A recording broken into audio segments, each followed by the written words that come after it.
ओम की कैसी समझ देता है। ऋग्वेद की बात करें तो ऋग्वेद को पूरी दुनिया का सबसे पहला वेद माना गया है। कुछ आचार्य ये भी मानते हैं कि ऋग्वेद को ही आगे जाकर 3 और अलग अलग वेदों में डिवाइड किया गया था।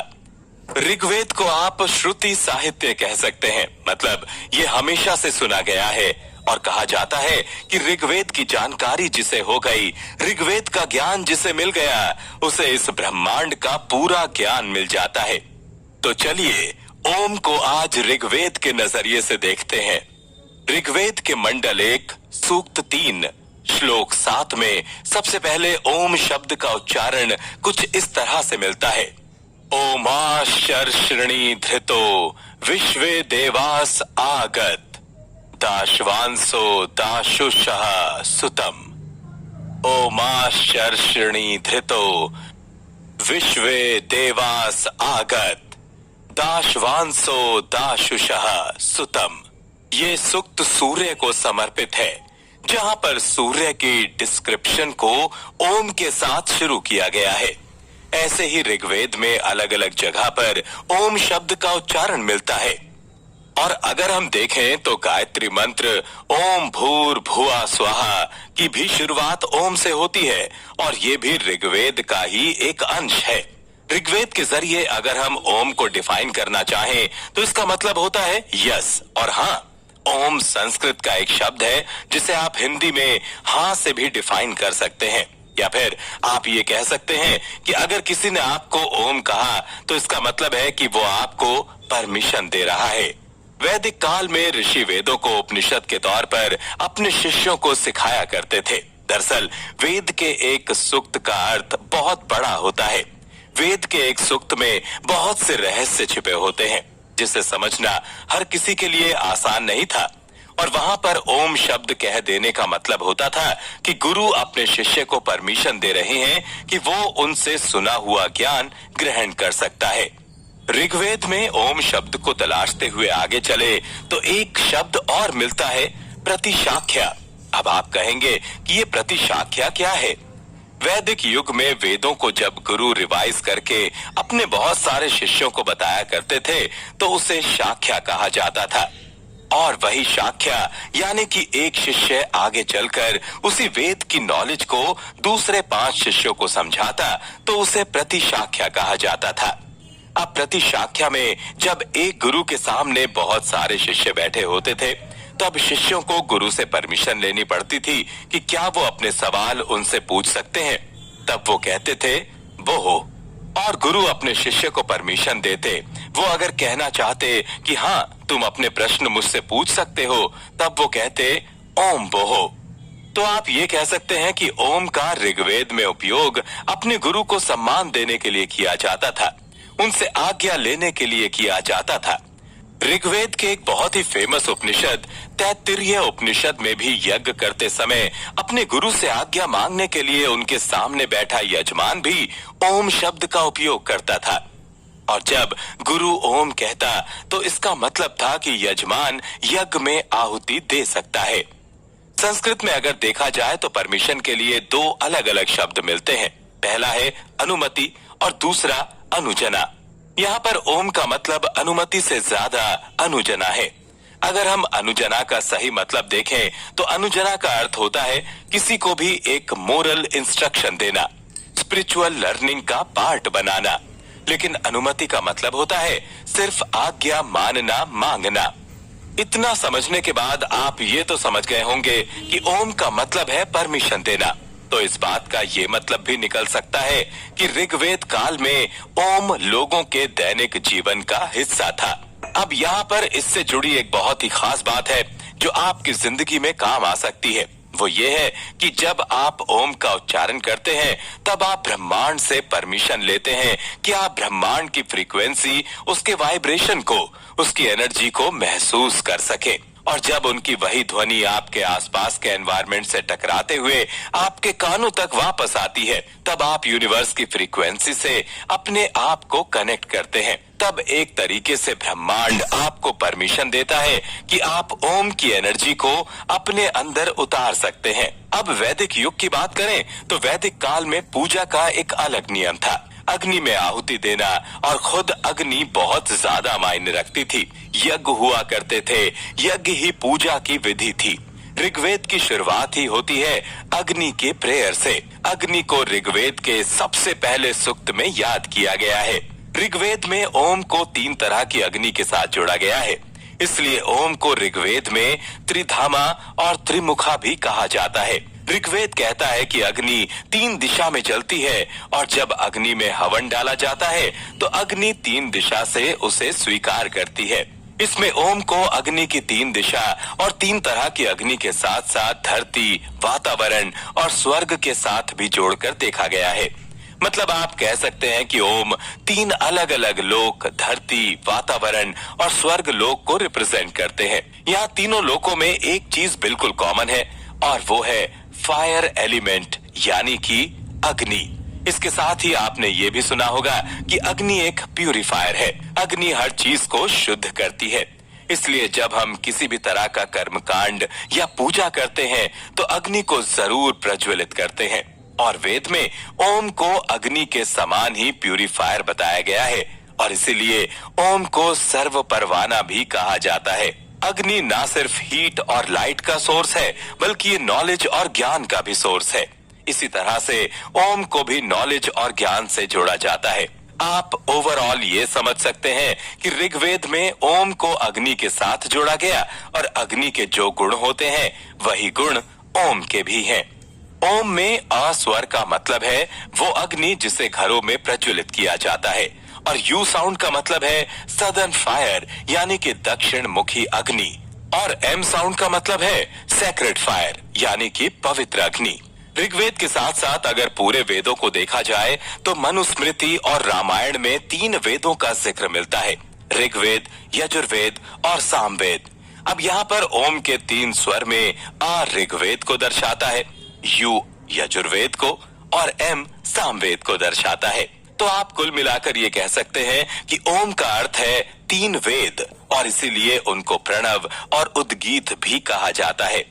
ऋग्वेद में सबसे पहले सूक्त और लगभग हर सूक्त की शुरुआत में ओम शब्द का इस्तेमाल होता है। तो इसका अर्थ ये भी है कि ओम बिगनिंग यानी कि शुरुआत को दर्शाता है। ऋग्वेद में ये माना गया है कि अगर किसी भी लर्निंग या नॉलेज की शुरुआत ओम से नहीं होती है तो उसका कोई अर्थ नहीं है और अगर किसी भी लर्निंग का एंड ओम से नहीं होता है तो उसका भी कोई मतलब नहीं है। ऐसा ज्ञान अपने आप ही खत्म हो जाता है। ऋग्वेद में एक कॉन्सेप्ट मिलता है हिरण्यगर्भा। हिरण्यगर्भा का मतलब है कॉस्मिक वोम्ब, एक गोल्डन एग जिससे इस पूरे ब्रह्मांड की उत्पत्ति होती है। ऋग्वेद का एक सूक्त कहता है कि हिरण्यगर्भा एक ऐसे सुनहरे रंग का अंडकोश है जो ब्रह्मांड में सोई हुई अवस्था में पड़ा हुआ है। जब ब्रह्मांड की उत्पत्ति होती है तो उसमें से ध्वनि निकलती है और उस ध्वनि और स्वर के नाद से ही उसी हिरण्यगर्भा के अंदर से इस पूरे ब्रह्मांड का निर्माण होता है। फिर जब ब्रह्मांड का अंत होता है तब भी ध्वनि निकलती है और उसी ध्वनि के साथ उसी हिरण्यगर्भा के अंदर पूरी सृष्टि समा जाती है। और क्या आप जानते हैं कि वो ध्वनि कौन सी है? वो ध्वनि ओम है और इसीलिए ओम को अनादि और अंत के साथ साथ आरंभ कहकर भी बुलाया गया है। वेद के बाद चलिए चलते हैं दूसरे वेद की तरफ या यूं कहें कि यजुर्वेद की तरफ और जानते हैं कि यजुर्वेद ओम के बारे में क्या कहता है, में क्या बताया गया है। इसे समझने से पहले आपको थोड़ा सा उपनिषद को भी समझना होगा। अगर आप उपनिषद शब्द के अर्थ को देखें तो इसका मतलब होता है कनेक्शन। साथ ही उपनिषद शब्द का इस्तेमाल किया जाता है अपने टीचर के पास बैठकर उनसे कुछ सीखने के लिए। मतलब अगर आप गुरु के सामने बैठकर वेद का या फिर पूरे ब्रह्मांड का ज्ञान लेते हैं तो उस पूरे प्रोसेस को उपनिषद कहा गया है। वैदिक युग की बात है। वेदों के बारे में कहा जाता है कि वो बहुत ज्यादा कठिन हुआ करते थे। उन्हें पढ़ना या समझना किसी भी आम इंसान के बस की बात थी ही नहीं। उस दौरान जो आचार्य वेदों की जानकारी रखते वो अपने कुछ खास शिष्यों को उस ज्ञान के बारे में बताते, उन्हें वेदों के बारे में समझाते, वेदों में लिखे सूक्त से उनका परिचय करवाते। जब इस तरह से वैदिक नॉलेज एक आचार्य से उसके शिष्य तक पहुंचती थी, तब इस प्रोसेस को ही उपनिषद कहा जाता था। उपनिषद का मतलब ही है कि किसी भी बहुत जरूरी ज्ञान की बात को दूसरों को समझा कर कहना। बहुत ही आसान तरीके से समझने की कोशिश करें तो जब भी वेदों को कुछ आचार्यों ने बहुत ही आसान भाषा में लिखा, तभी लोग उन्हें बड़ी आसानी से समझ सके। इन्हीं साहित्यों को उपनिषद कहा गया। देखा जाए तो इस पूरी दुनिया में 200 उपनिषद हैं, बल्कि 200 से ज्यादा भी हो सकते हैं, लेकिन ट्रेडिशनल नंबर में 108 उपनिषदों को मान्यता दी गई है। पर उनमें भी 10 उपनिषद सबसे इम्पोर्टेंट हैं, और वो 10 उपनिषद हैं ईशा, केना, कथा, प्रशान, मंडूक्य, मुंडका, तैत्रेय, आत्रेय, चंदुक्य, बृहदरण्यक। इनमें भी मंडूक्य उपनिषद सबसे ज्यादा फेमस है। ये अथर्ववेद का एक हिस्सा है और इसमें 12 वर्सेस हैं। अब आप कहेंगे कि ये वर्सेस क्या होता है, तो हम आपको बता दें कि वर्सेस को हिंदी में छंद कहा जाता है। जब भी किसी बात को संस्कृत में कुछ इस तरह से लिखा जाता था जिसमें एक रिदम हो, यानी कि लय हो, तो उसे वर्सेस कहा जाता है। और भले ही ये दिखने में 1 से 2 लाइन के होते हैं, लेकिन इनका मतलब बहुत बड़ा होता है और कई बार इनमें बहुत सारे रहस्य भी छिपे होते हैं। आप कह सकते हैं कि ये आज तक का सबसे छोटा उपनिषद है, लेकिन इसकी वैल्यू सभी उपनिषद में सबसे ज्यादा है। इस दुनिया में बहुत से ऐसे लोग हैं जो मंडूक्य उपनिषद पर रिसर्च कर रहे हैं, क्योंकि इसका ज्ञान इन्फिनिट है। इसमें बहुत कुछ समाया हुआ है। अब हम एक साथ ये तो नहीं समझ सकते कि 108 उपनिषद में ओम के बारे में क्या कहा गया है। तो चलिए मांडुक्य उपनिषद के जरिए सबसे पहले इसे समझने की कोशिश करते हैं। मांडुक्य उपनिषद की बात करें तो इसमें ओम को त्रिप्रज्ञ या त्रिप्रजना कहकर बुलाया गया है। त्रिप्रज्ञ या त्रिप्रजना, इस तरह के शब्दों को सुनकर परेशान होने की जरूरत नहीं है। हमने तो आपको शुरुआत में ही कह दिया था कि ओम को समझते हुए आपको जरूर ये लगेगा कि आप संस्कृत के क्लास की तरफ वापस जा रहे हैं, लेकिन यहाँ पर इसकी नॉलेज आपको बहुत ही इजी लैंग्वेज में मिलने वाली है। त्रिप्रज्ञ या त्रिप्रजना को गहराई से समझें तो यहाँ पर ओम को 3 अलग अलग स्टेज में बांटा गया है। पहला ख्वाब या सपना, दूसरा रियल दुनिया और तीसरा गहरी नींद। मांडुक्य उपनिषद में ओम को आत्मा से जोड़ा गया है। बताया गया कि आत्मा की 3 स्टेज होती हैं और यहाँ पर आप आत्मा को वो किसी के मर जाने के बाद भटकने वाली आत्मा समझने की गलती बिल्कुल मत करें। ये भूत और प्रेत की आत्मा नहीं है। यहाँ आत्मा का मतलब है हम, ह्यूमंस, मनुष्य। सनातन धर्म एक इंसान को आत्मा कहकर बुलाता है। गीता में भी हर एक इंसान को आत्मा कहकर बुलाया गया। तो जब यहाँ पर हम आत्मा कह रहे हैं, इसका मतलब है कि हम आपकी और हमारी बात कर रहे हैं। मांडुक्य उपनिषद कहता है कि एक इंसान की जिंदगी में 3 स्टेज होती हैं और यही तीनों स्टेज सबसे ज्यादा मायने रखती हैं। और ओम के ये 3 स्वर ए, यू और एम उन्हीं 3 स्टेज को दिखाते हैं। अवेकनिंग स्टेट, ड्रीमिंग स्टेट और तीसरा डीप स्लीप। पहले स्टेट की बात करें तो वो है अवेकनिंग स्टेट। पहले स्टेट की बात करें तो वो है अवेकनिंग स्टेट। यहाँ पर हम पूरी तरह से जागृत होते हैं, या यूं कहें कि अवेयर होते हैं। और ओम का पहला स्वर यानी कि आ इसी स्टेट को दिखाता है। उपनिषद के साथ साथ रामा तापिनी और गोपाल तापिनी में इस स्टेट को लक्ष्मण और बलराम से कंपेयर किया गया है। अब यहाँ पर आपको एक बात बहुत ज्यादा ध्यान से समझने की जरूरत है कि लक्ष्मण और बलराम के बारे में अगर देखा जाए तो ये शेषनाग के अवतार माने गए हैं। और शेषनाग पूरी धरती को सनातन धर्म के अनुसार अपने फन पर संभाल कर रखता है। अगर शेषनाग की अवेयरनेस में जरा सी भी चूक हुई तो आप समझें कि हमारी धरती तो गई। ऐसे में ओम का पहला लेटर ए या आ आपकी अवेयरनेस को दिखाता है। जब आप जीते जागते आंखें खोलकर खड़े होते हैं, आप अपना सर हिला सकते हैं, आंखों से देख सकते हैं, आप अपने सभी 5 सेंसेस का इस्तेमाल कर सकते हैं। इस स्टेट में आप माइंड, इंटेलेक्ट, मेमोरी और ईगो का इस्तेमाल कर सकते हैं। इस वक्त जब आप हमारा ये ऑडियो सुन रहे हैं, समझ जाइए कि आप ओम के पहले स्टेट में हैं और इससे कोई फर्क नहीं पड़ता कि आप इसे लेकर अवेयर हैं या नहीं हैं। पर आप ओम के इस पहले स्टेट, पहले स्वर से जुड़े हुए हैं। जुड़े हुए हैं क्या? ओम का ये पहला स्वर आपका हिस्सा है, या फिर आप कह सकते हैं कि आप खुद उस आ स्वर का हिस्सा हैं। लेकिन अगर आप इसे लेकर अवेयर हो जाते हैं तो आपकी जिंदगी के मायने अपने आप ही बदलने लगेंगे। अब बात करते हैं दूसरे स्टेट की, जिसे ड्रीमिंग स्टेट कहा गया है, जिससे ओम को यू या फिर ओ साउंड से आइडेंटिफाई किया जा सकता है। आत्मा को इस स्टेट में तेज सा और ब्रिलियंट कहा गया है। जब आप अपने इस स्टेज में होते हैं, आपको लगता होगा कि आप तो चैन से सो रहे हैं या फिर आप सपने देख रहे हैं। अगर सही मायने में देखा जाए तो इस स्टेज में आप इंटरनली बहुत ज्यादा अवेयर होते हैं। आपको अच्छी तरह से पता होता है कि आपके अंदर क्या चल रहा है, आप क्या सोच रहे हैं। एक तरीके से आप कह सकते हैं कि इस स्टेज में आप सबसे ज्यादा इंटेलिजेंट होते हैं। मंडूक्य उपनिषद में इसी तेज सा स्टेट को श्री राम के सबसे छोटे भाई शत्रुघ्न और श्री कृष्ण के बेटे प्रद्युम्न से कंपेयर किया गया है। अब आपके मन में ये सवाल उठ सकता है कि प्रद्युम्न और शत्रुघ्न से कंपैरिजन का क्या मतलब है। अगर आपने रामायण की कहानियां सुनी होंगी तो आप ये जानते होंगे कि शत्रुघ्न के बारे में कहा जाता था कि कोई भी शत्रु उन्हें हरा नहीं सकता था। चारों दिशाओं से उन पर आक्रमण हो जाए तब भी वो हारते नहीं थे। और अपनी इस स्टेज में पहुंचने के बाद आप अपने आसपास को लेकर बिल्कुल शत्रुघ्न की तरह ही जागरूक होते हैं। आपको पता होता है कि आपके अंदर दिमाग में क्या चल रहा है, आपके मन में क्या चल रहा है। आप अपने बारे में सब कुछ जानते हैं। आपने अक्सर ये सुना होगा कि आप अपनी नींद को, अपने सपनों को मेडिटेशन की तरह यूज कर सकते हैं। आपने इंसेप्शन मूवी तो देखी होगी ना। इंसेप्शन मूवी में क्या बताया गया?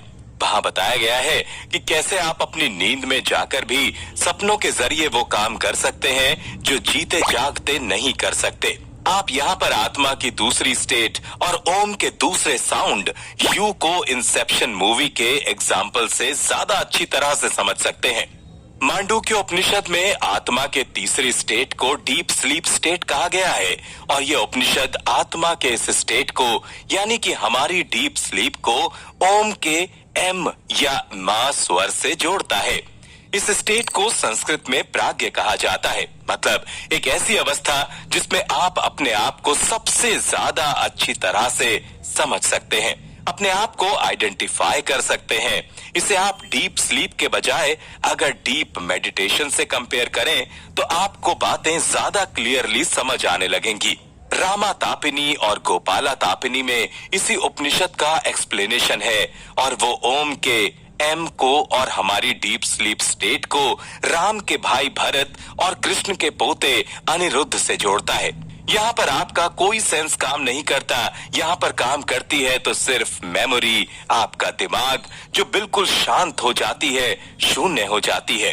मंडूक्य उपनिषद कहता है कि ओम का ये तीन स्वर आत्मा के तीन स्टेट को डिस्क्राइब करता है और जब हम इस मौके पर लास्ट स्वर एम का वाइब्रेशन भी खत्म होते होते उस स्टेट में पहुंच जाते हैं जब एम की सिर्फ हल्की सी ध्वनि सुनाई देती है, बाकी सब बिल्कुल साइलेंट हो जाता है, तब आत्मा इस ब्रह्मांड में लीन हो जाती है और ये अवेयरनेस की एक ऐसी स्टेट है जहां तक पहुंच पाना बहुत मुश्किल होता है। मंडूक्य उपनिषद में ओम के अगर सार को समझें तो आपकी आत्मा तीन अलग अलग स्टेज को जीती है। पहला जागृत अवस्था, दूसरा वो स्टेज जहां पर आप सपने देखते हैं और तीसरा गहरी नींद। और ओम के तीन स्वर इन्हीं तीन अवस्थाओं को रिप्रेजेंट करते हैं।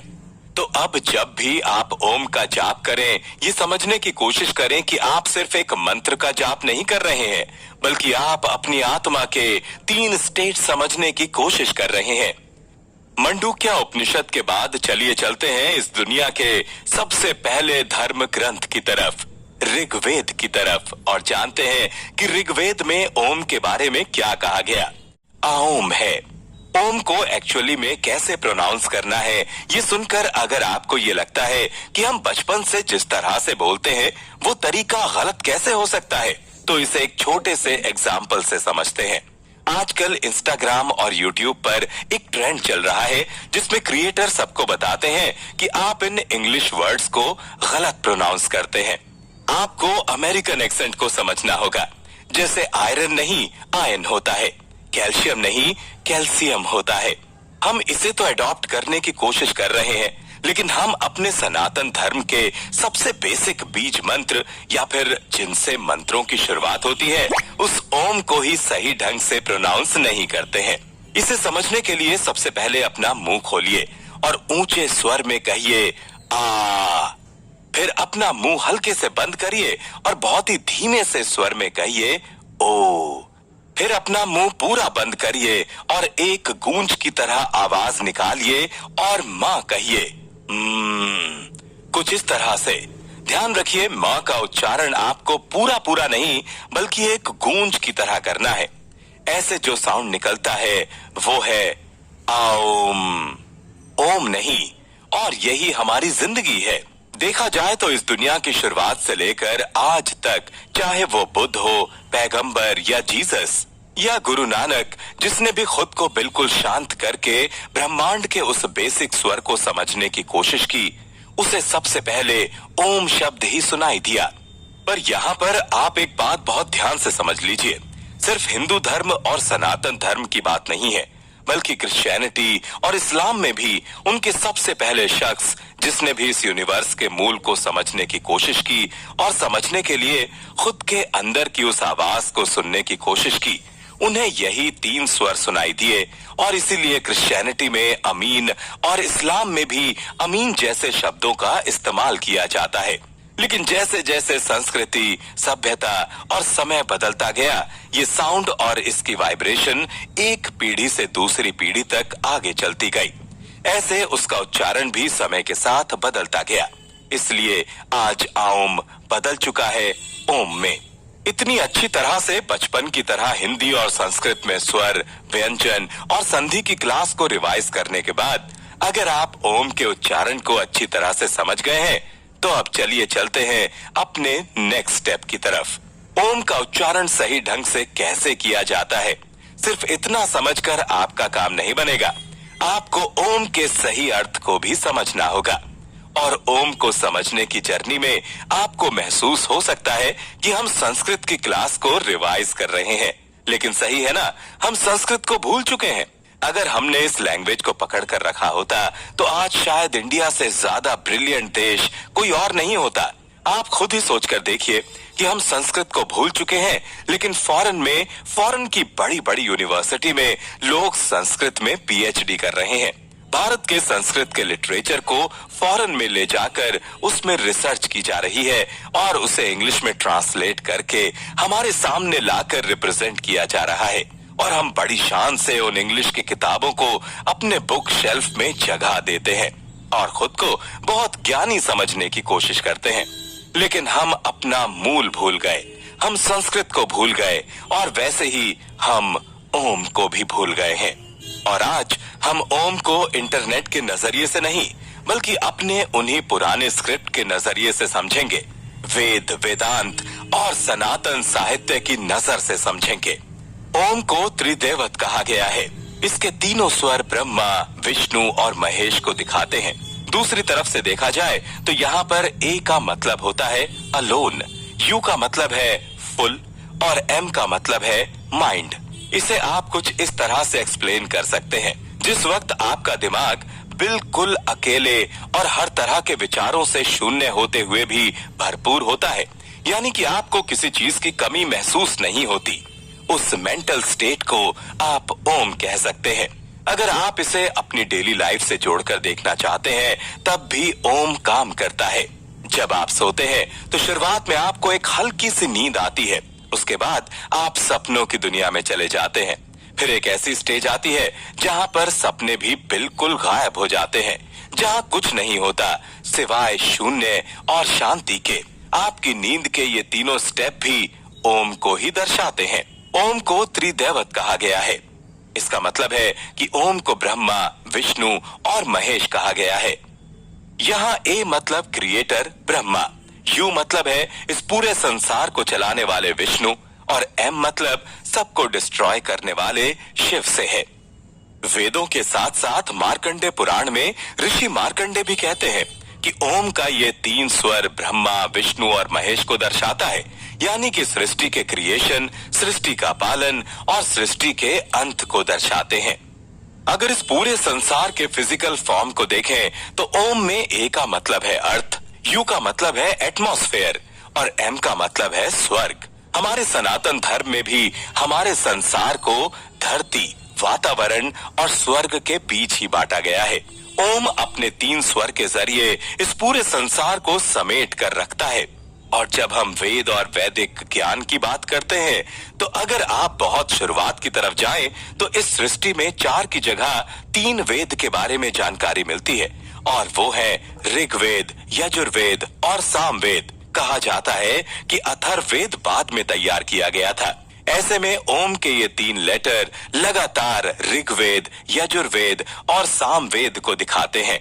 छंदोग्य उपनिषद और मनुस्मृति में भी ओम को तीनों वेदों से जोड़कर बताया गया है। वहीं गीता के चैप्टर 17 में भगवान श्री कृष्ण खुद कहते हैं कि ओम और ओम का ये 3 स्वर सत्व, रजस और तमस हमारी इन तीनों क्वालिटी को रिप्रेजेंट करता है। साथ ही गीता में ये भी कहा गया है कि ये तीनों स्वर बॉडी, स्पीच और माइंड को रिप्रेजेंट करते हैं। ओम के इन तीनों स्वरों के डीप मीनिंग की तरफ आगे बढ़ें और अगर हम पुराण की बात करें तो वहां पर ओम के इन 3 स्वरों को बलराम, प्रद्युमन और अनिरुद्ध से जोड़कर देखा गया और बताया गया है कि जब ये तीनों एक साथ मिल जाते हैं तब कृष्ण बनते हैं। हो सकता है आप प्रद्युमन और अनिरुद्ध को नहीं जानते हो। प्रद्युमन श्री कृष्ण के बेटे थे और अनिरुद्ध श्री कृष्ण के पोते का नाम था।